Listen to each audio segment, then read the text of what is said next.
Hey everyone, welcome back here to my channel where I play Plan Zoo.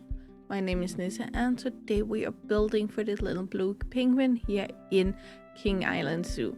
If you want to learn a little bit about the little blue penguin or just simply see how I built this habitat, then please keep watching. And today's gonna be probably a little bit longer project because we want to give these penguins a nice pool area with a underwater viewing.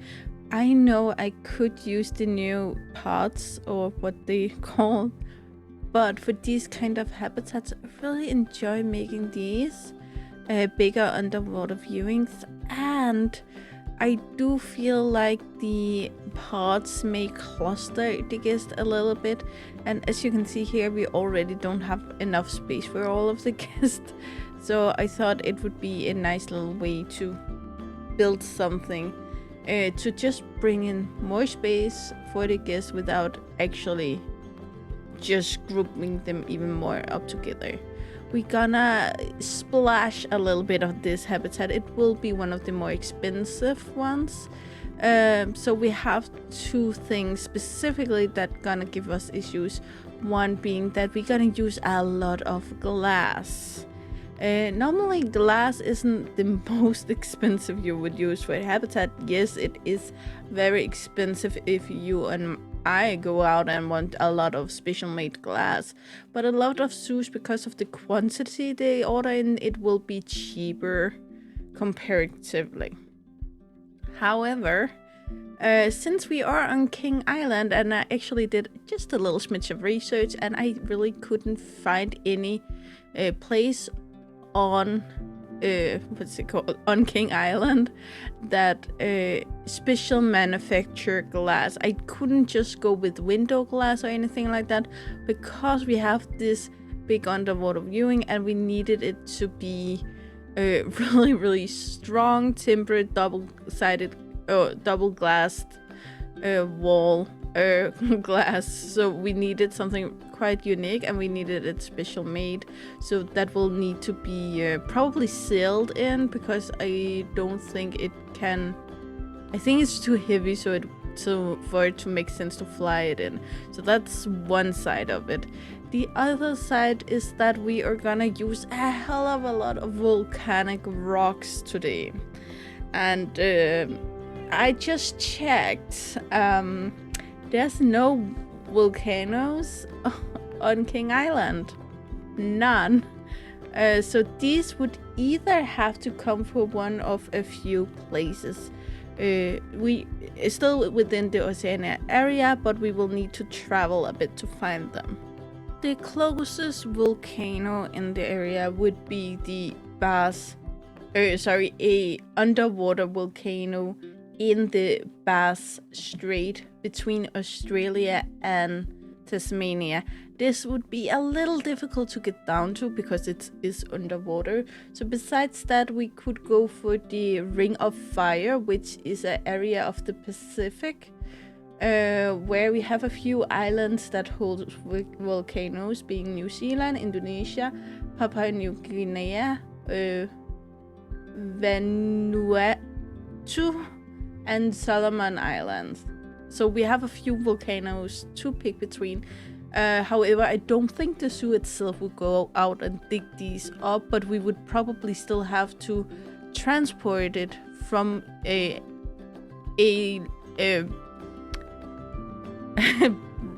firm that is closer to these places.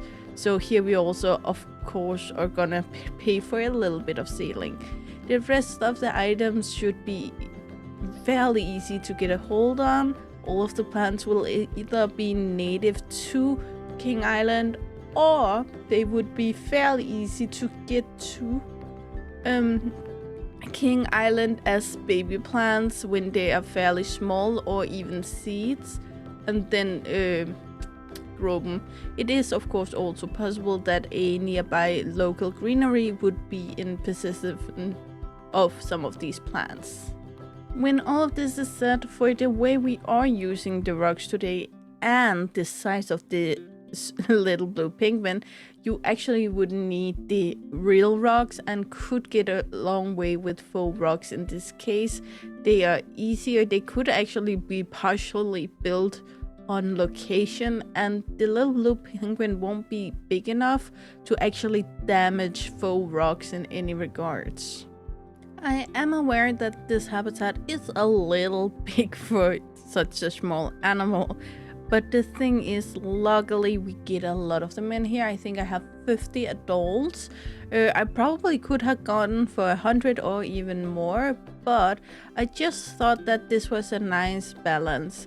The guests can get all around this habitat and also have the underwater viewing, so there won't be a lot of space for the penguins to actually hide and get away. Therefore, I think it's a nice balance that they then have the centrum of the habitat where they can move in and hide a little bit in.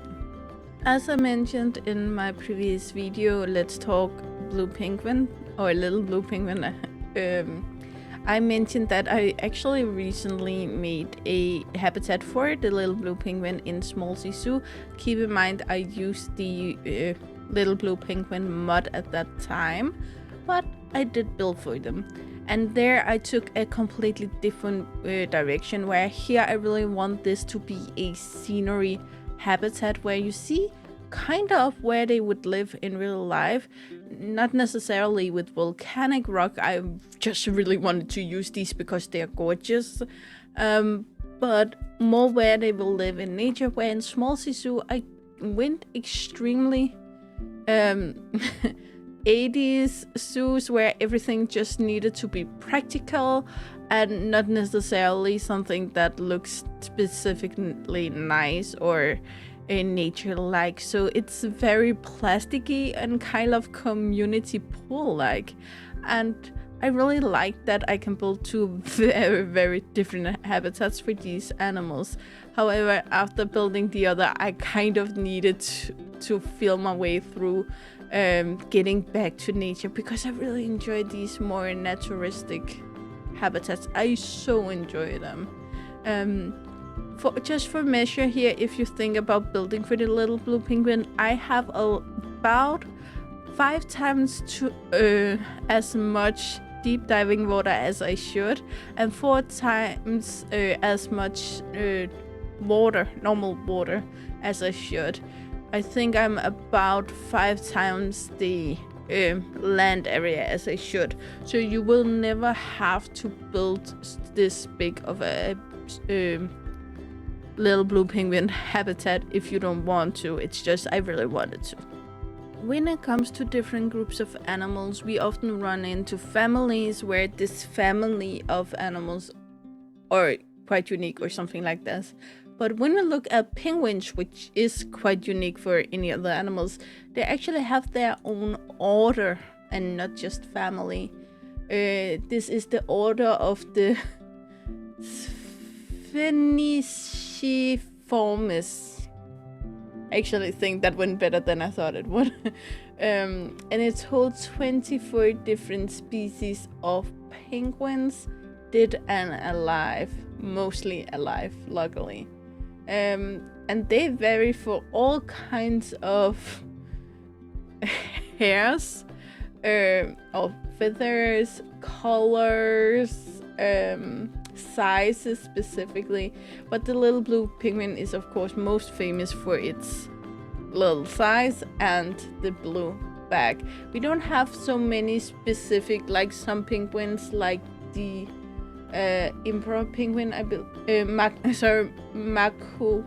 macaroni penguin have these kind of hair like feathers that long as yellow as eyebrows, which is quite unique. We have some penguins that have pink markings on the beak, and all kinds of features here. The rockhopper penguin also have these crazy feathers, with yellow or black feathers around the face and such. But the little blue penguin, we are looking at blue back mainly. Again, we can have different colorations, And the fact that they are small. They are so small, around 30 centimeters, being 12 inches, and weigh only between 1 and 3 kilos, being 2.2 to 6.6 pounds. If you need something to compare it to, it's like half one of my cats. So very, very small, and they have a total top speed on land of 3 kilometers per hour, being 2 miles per hour. Anyway, the order of penguins is also the same that appears in the family of penguins, which is Nicidae.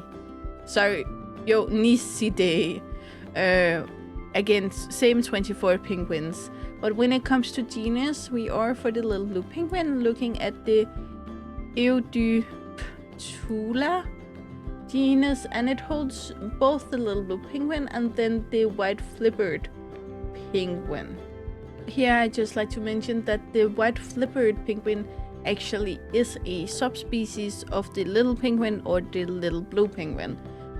I don't think it shocks anyone that these are from Oceania, more specifically the Pacific Ocean and the land surrounding it. And looking really, really close, we have the southern coastline of mainland Australia with some islands south from there, and then we have most of New Zealand's coastlines, though not all of them. I will mention.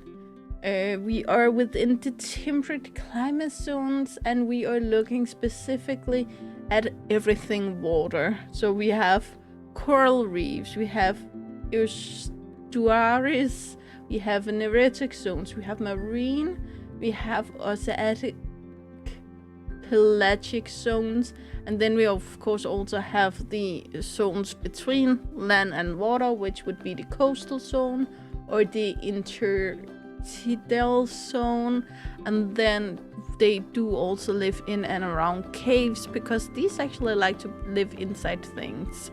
When that is said, in the game they use the small what they call burrows system, which I think is a good thing, though in nature they wouldn't specifically live in a burrow but more in a very small cave. But since we don't have that option in the game, I really like that we at least have this one. So I actually combined this. I use this little house for them so they can go inside, have a nice shade and such, but I also use the small burrows and I put them in a rocky cliff walls, which you will see a little bit later, so that they will actually be able to use these. However, the game don't allow me to place these too close, so we will only have room for 3 of them, sadly. And I will just mention the keepers actually aren't able to enter the habitat because I built the roof of this place a little low, so the roof I will have to lift up later after I was actually done recording, so you won't see it. And the places where the zookeepers need to go under the wooden pillar, I will also have to lift that up like 20 centimeters or something like that. Penguins are almost famous for these large groups. It should be said though that some places in the world or some places in Oceania there just isn't that many in an area, and that's just how it is. So you will be able maybe to spot a group of 10 or 20 individuals, and then you can find groups of a few hundreds without issues. These are not looking at specific numbers and not necessarily having interaction with the entire group, but they will have a close-knit group within the big group, which would be the ones that they of course mate with their mate, since penguins mate for life, and then maybe family members or just people. Penguins, they live around a lot. They will always find the same small group and go with when they march to and from the water. Sometimes the caves they live in are a little away from the water, and therefore they will have to make quite a big marsh.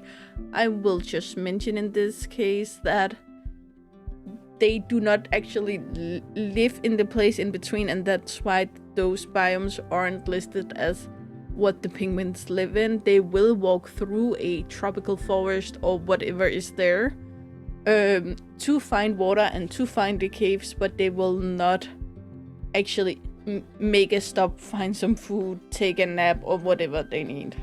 However, when they do these journeys, as I said, they will always be the same small groups of individuals, which makes me wonder, for one, that it's maybe just a lot of groups or a lot of gatherings just being the same place, but they do not actually see themselves as part of the same family or group or troop like other animals. If you see a gazelle next to a gazelle, you can kind of assume it's from the same herd.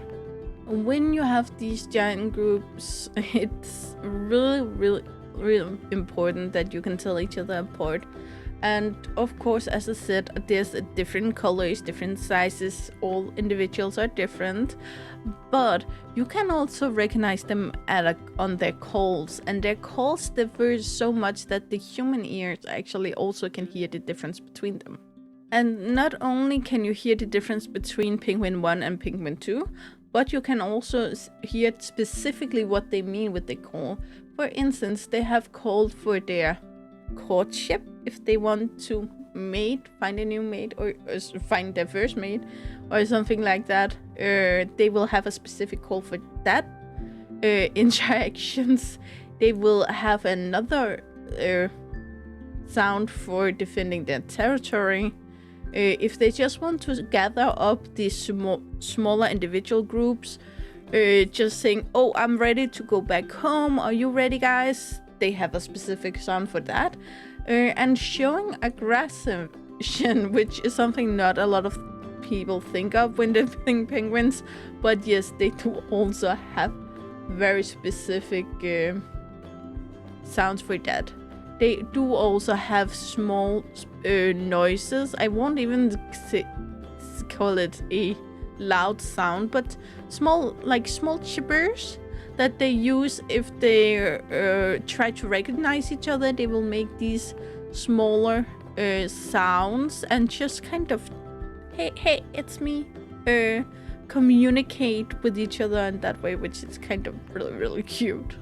When that is said, keep in mind that these groups can be extremely big, and if you live where they live or gather, or just close to the water where they swim, you may be quite annoyed with the amount of noise these large communities can make. So yeah, something that is very cute for us who don't have to listen to it, but for others may be quite a big issue. When it comes to diet, the little blue penguin is technically piscivores, which is a subclass of carnivores. Yeah, not all pescatarians are aware of that, but it is technically a carnivorous thing. But this means, of course, they eat fish, but since they are so small, they are limited to smaller fish, such as anchovies, for instance. But they will also take smaller squid, plankton, krill, and even octopuses. They will also take smaller creatures from the seafloor, which could be crustaceans, crabs, larvae, and even small seahorses. Which is kind of, yeah. I'm a seahorse lover, so I don't like that fact. But again, yeah, you eat what you got to do. I eat the food I like, so I can't really complain here. I just put all of the lava rocks underneath here.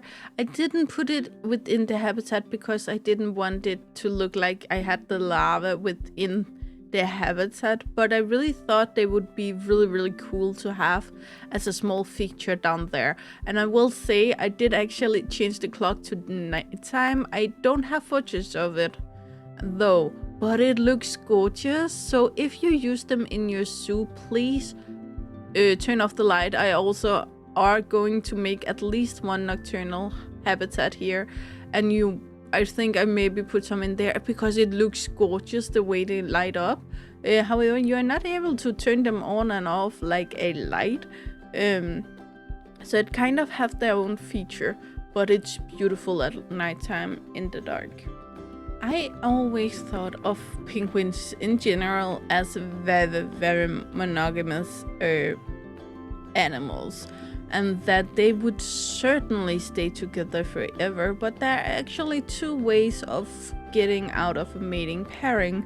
One is simply that one partner dies. It's kind of like it's always have been with a lot of animals, like humans also do. Of course, we have a grieving period, but most people choose to get back out there after their partner dying, which is a very natural thing for both humans but also a lot of other animals, so nothing weird there.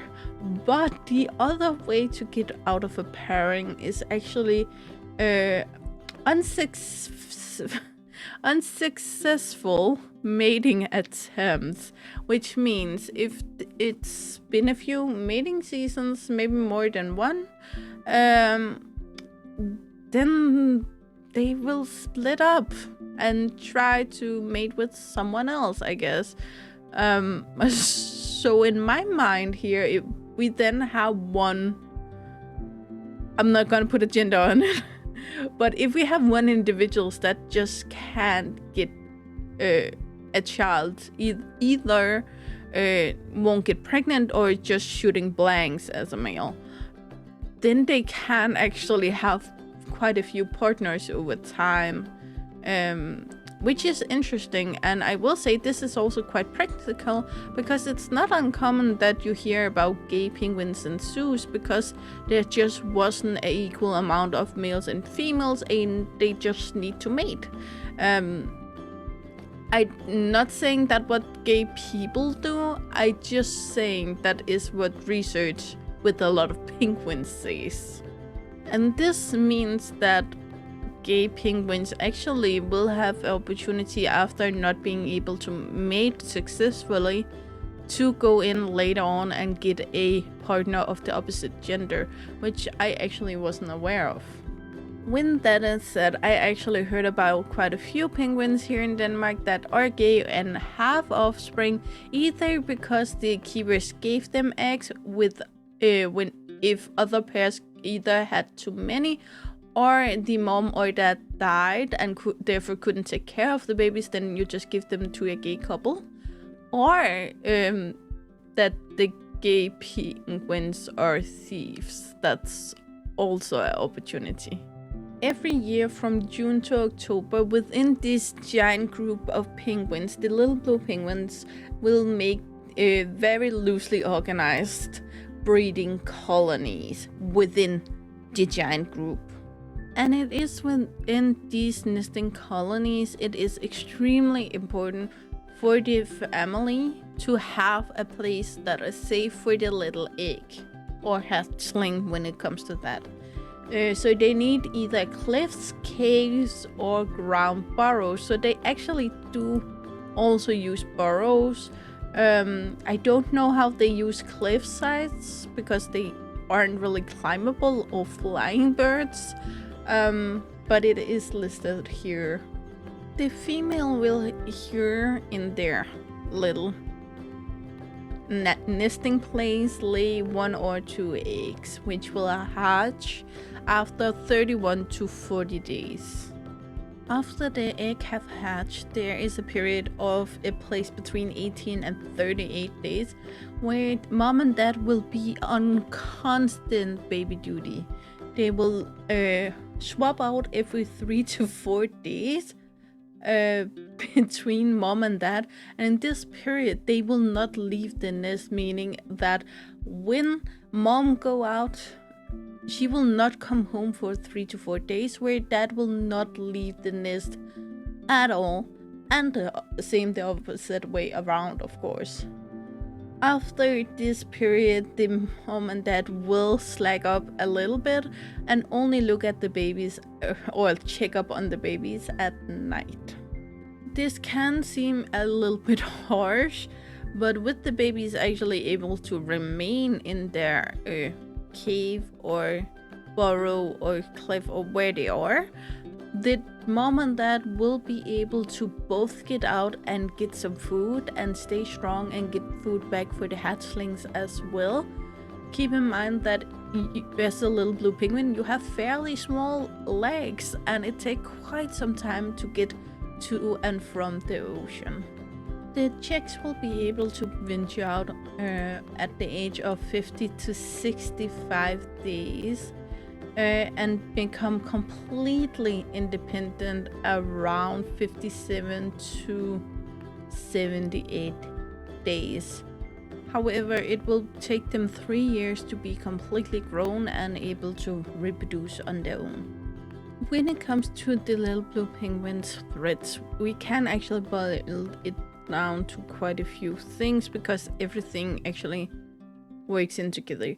We of course have bigger predators, especially when they reach the ocean. They are quite small, and a lot of bigger fish can easily take them, along with sharks, crocodiles, and so on. Furthermore, it's hard to stay alive if you can't find sufficient food, and the food sources being all of these smaller fish, squids, mollusks, so on, they are also in big issues. One being that the predators of the little blue penguin also eat these smaller animals of the sea, of course, but we also have issues with pollution in the area, both killing of little blue penguins and their food source, of quite a few issues.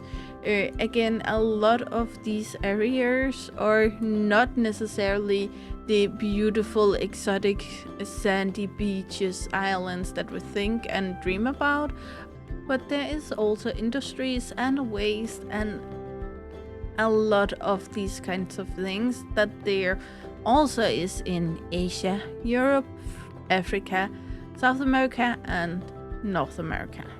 But especially in places where you are needing to transport everything either by flight or by water, as we also have talked about both in this video and my previous video in the same series. When you have to transport by sea things like oil, for instance, you also really excavate the risk of having oil spills, which pretty much kills everything around us. We're talking birds, we're talking fish, we're talking turtles, we're talking squids, we're talking everything that lives in and around the ocean. There is also this natural force of erosion, which is basically that the ocean is pulling more and more of these coastal areas back into the ocean, and with that the coast kind of moves inwards towards the center of the island. This wouldn't be that bad on its own, besides the fact that at some point you just won't have an island.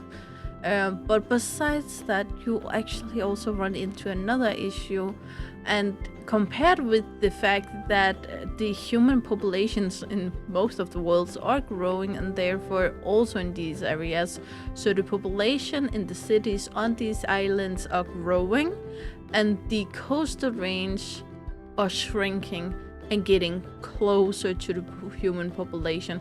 So at one point you will actually run into the issue at who do we then give the land to, because neither humans or the penguins probably will be too happy to share. And when you look at all of these factors, it's kind of pretty impressive that the numbers of the little blue penguin have in later years been quite stable at around 469 9,760 mature individuals. I will just mention these numbers are probably a little old, but it does seems like it still is how it's looking. Therefore, these beautiful, beautiful penguins are listed as a least concerned animal according to the IUCN Red List.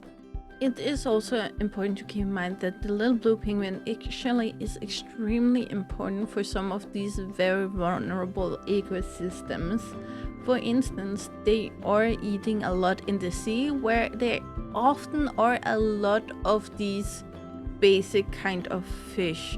I know there is specifically species of fish that there isn't that many of, but if you look at fish overall, there is a pleasant number going on most of the time. That being said, the other side of the hand is that the little blue penguin also is an important food source for a wide variety of predators. For instance, both the eggs and the chicks are consumed by rats, cats, and dogs. And since cats actually are an invasive species in a lot of these areas, it is very important to keep it well fed so it doesn't eat all of the more vulnerable species. The adult penguins are also eaten by bigger predators such as seal sharks and orca whales. And I am aware that most of the time when I talk about these kinds of things, it's not necessarily a good thing, but more often a bad thing. But since the numbers of the little blue penguin are stable with all of these predators, it is a really, really good thing and can help lesser species or more endangered species to have a little more room to grow. But for now, guys, I hope you will enjoy the cinematics, and I will of course come back afterwards.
Okay guys, that's all I got for you today. I really hope you enjoyed it. I will hopefully be back with the next one tomorrow, and I hope I'll see you there. As always guys, you know the drill. Like, subscribe, and turn on the bell notification so you know the next time I upload a video. I really hope to see you again, either in the comments below or in the next video. Bye guys!